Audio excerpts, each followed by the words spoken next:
নমস্কার প্রিয় বন্ধুরা, জগন্নাথ দেব যে যুগল অন্ন অর্থাৎ খিচুড়ি খেতে ভালোবাসেন তার প্রমাণ এক কর্মাবাই।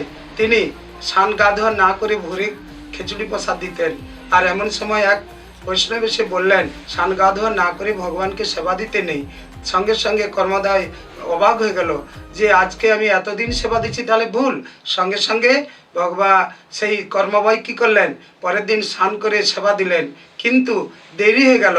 আর এদিকে জগন্নাথ দেব তার ভক্তির টানে তার কাছে সেবা করতে এলো, কিন্তু পুরীর জগন্নাথ দেব সঙ্গে সঙ্গে পুরীতে পাণ্ডারা যখন ঝাঁঝ বাজিয়ে দিল, আর সঙ্গে সঙ্গে ভগবান কি করলেন, জগন্নাথ দেব এখান থেকে চলে গেলেন।